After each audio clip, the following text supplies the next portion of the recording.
taking back its power, right? Since the Oslo Agreement, Palestine has been occupied probably three ways, in my opinion: by its own leadership, by the Zionists, and by the NGO complex. From the Oslo Agreement onwards, I think then there were only a few hundred NGOs operating inside Palestine, both in Gaza and in the occupied territories. Around 3 years ago, when I was looking at this, I think there were way more than 2,000.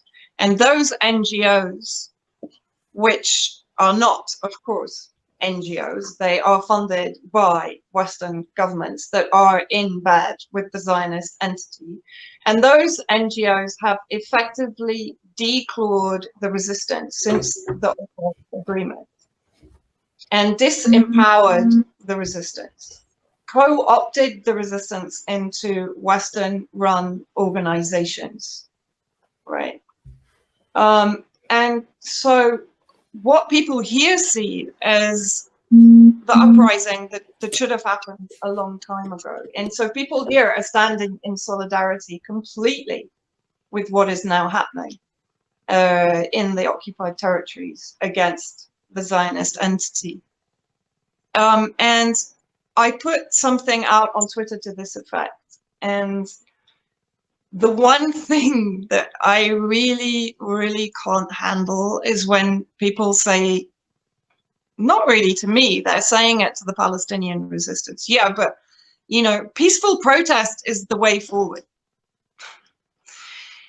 And I remember hearing this when I was in Gaza in 2012. Oh my God. And there at the same time under the Israeli bombing. And, you know, I've seen, and Eva has seen, some pretty heavy action here. But nothing, I can tell you, nothing prepares you for being in the midst of an Israeli or a Zionist mowing the law operation in Gaza. It is, you are being targeted from every direction. You're being targeted from the sea all night. You are being targeted by tanks on the border. You're being targeted by Apache helicopter. You're being targeted by drones. You're being targeted by jets dropping, what are they, bunker buster bombs. If they explode like 2 kilometers away from you, you feel sick because it actually disturbs your equilibrium. It's like your cast. It's like the concussion grenades that they throw here almost, but like even worse. Yeah, I mean, it's hard to describe what it's like. When you get hit with an ion pulse gun at a off of an LRAB at a protest, like where they have like the heat pulses or the ion pulses, where it just feels like your fucking chest is getting caved in and like you're, you know, getting pushed back. I think because I haven't been on the ground for a bunker buster, but I have been hit with those at fucking Occupy and shit when they like broke them out on us for the first time. Thanks.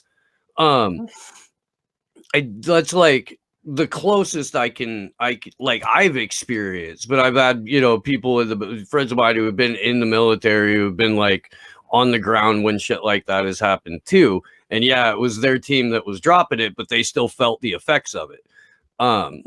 And so that's like, I mean, it's probably more extreme with a literal fucking bomb, but that's about the closest that I can relate to it. And it did not feel good. Yeah, and the closest I can relate to is, like I said, the concussion grades, because I haven't been hit by the ion ray things yet. But I mean, like, just wait, Glory Jones. Oh, sorry. No, I mean, it's coming. Yeah, I know, but like the concussion grenades are.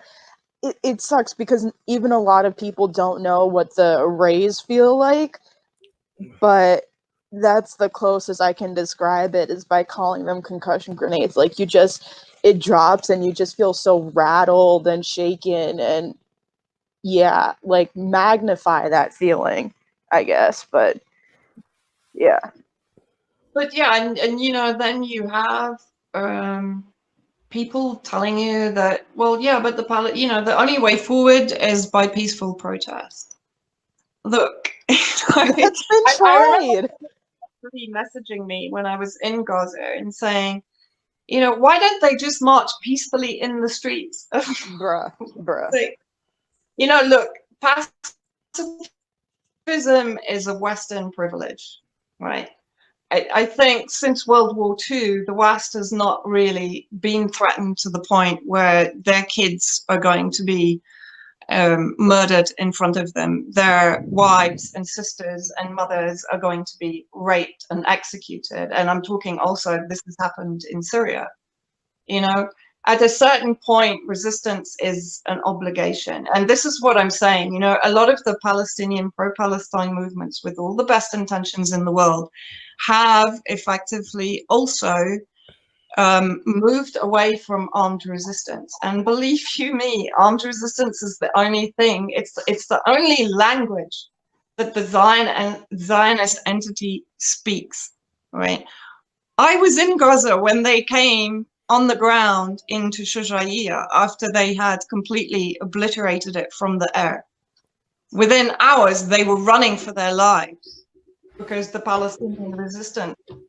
The difference is the Palestinian resistance knows exactly what it's fighting for, and it has its back against the wall, right? The Zionists are brave when they're in the sky. The Saudis are brave when they're in the sky. They're not brave when they're facing the Houthi barefoot fighters with ancient weapons on the ground, because those Houthi fighters believe in what they're fighting for. They have a real cause, right? They're not fighting for money. They're not fighting for power. They're not fighting to please their colonialist masters in the US or in the UK or in the EU. They're fighting for their lives, for their people, for their family, for their country, for their way of life, and for their self-determination. It's a very big difference, right? And again, what I really need to say to people, and I don't take on any kind of mandate for people here, they speak for themselves. Speak to people like Marwa Osman, right? And listen to what she has to say and respect it. Because these are the people on the front line. These are the people whose children are going to get killed if they go to war. So they know what they're talking about. Most of the people in the West who are advocating peaceful protest don't have a clue what it means to actually resist disproportionate, barbaric power, right? Syria has resisted it for 10 years. What was Syria going to do? Peacefully protest against Al-Qaeda and ISIS? Yeah. No, Yeah. this is the thing. You know, again, it's like people get some perspective. The same even in the West with the whole COVID-19 power grab, hybrid war, and we'll get onto that with the whole global citizenship, which connects the two waves of power grabs, right? The one is the military-industrial complex, power grabbing, resource grabbing in sovereign nations. The other is the big pharma, corporatocracy, technocratic tyranny. Which is a sovereignty grab. Huh? It's a sovereignty grab. You got to grab the resource from the remaining sovereign nations. You got to grab individual sovereignty from the remaining fucking humans. Yeah, and you're so right about just that clip on resistance you just had, because it's like, just going back in history, like, people wonder why we couldn't win in Vietnam. That's why. It's because these people are literally fighting to survive. And it annoys me so much when people are like, oh, well, why don't they just try marching towards the wall? And it's like, that's what they did. What do you think the Great March of Return was? Well, that had people throwing rocks at the Israeli soldiers. It's like, are you kidding me?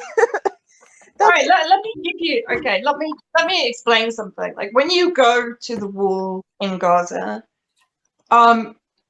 I remember going to one, where was it, in Beit Hanun, and all along the wall, right, there are automatic machine gun turrets. Now, these machine gun turrets, they change the meterage at which they are triggered. They change it on a 3-day, 4-day, weekly basis.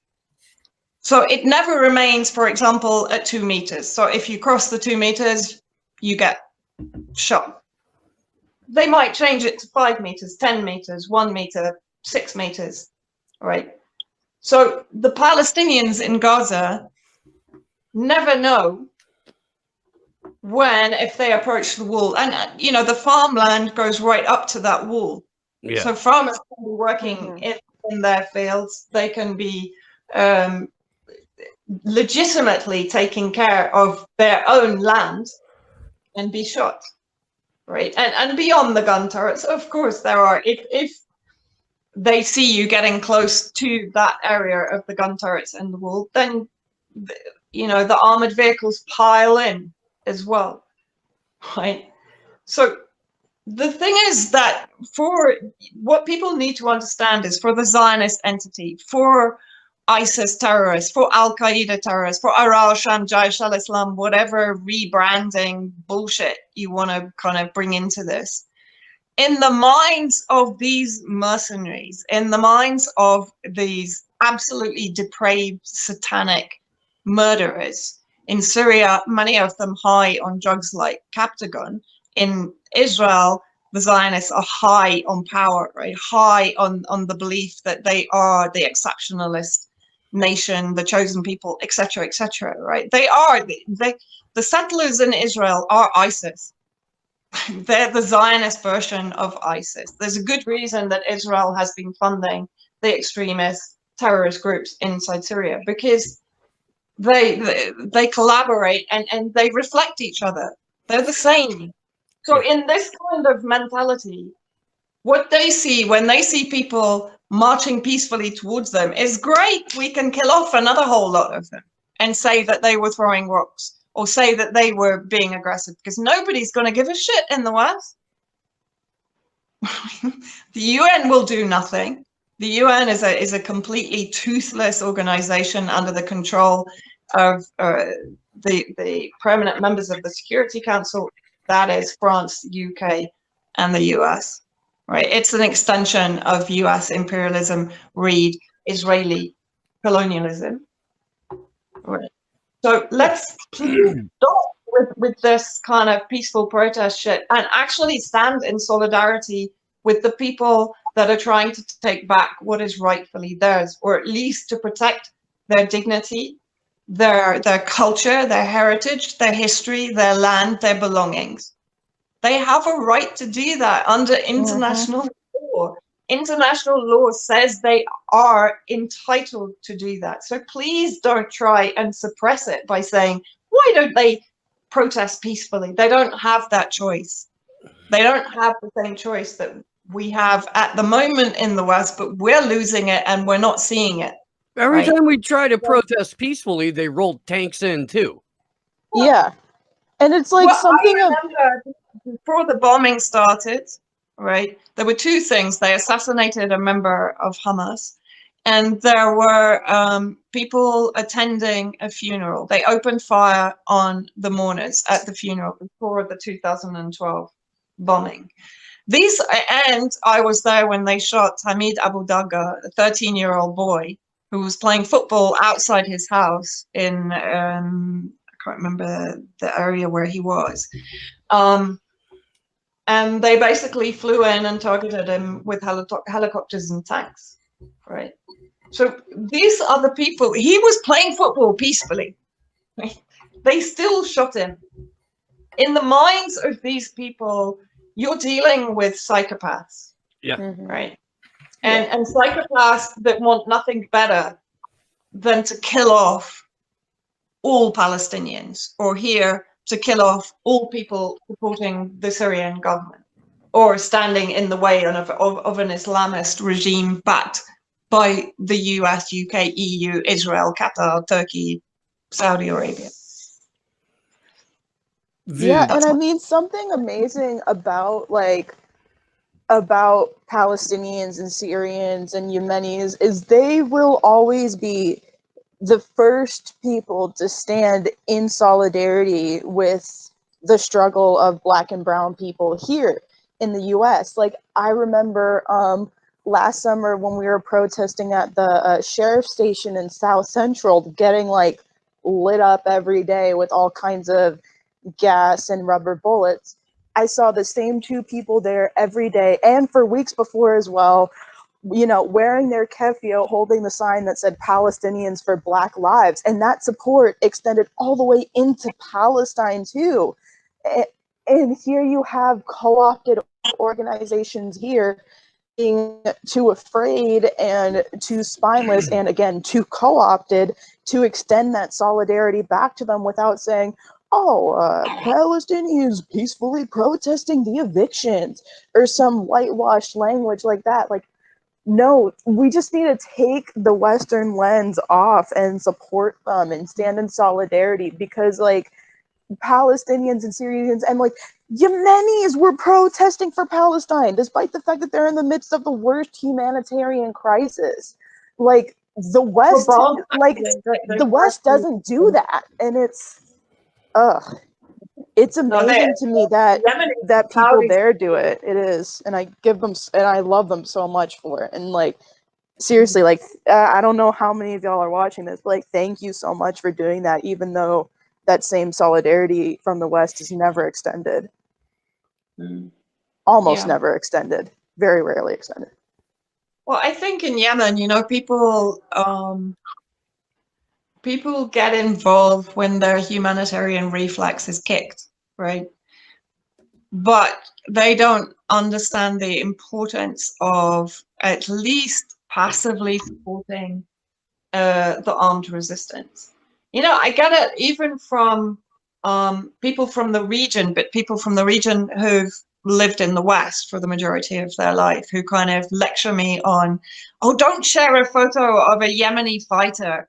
Don't romanticize war. Don't romanticize armed resistance. I'm like, it's not about romanticizing. It's about saying, I support it, right?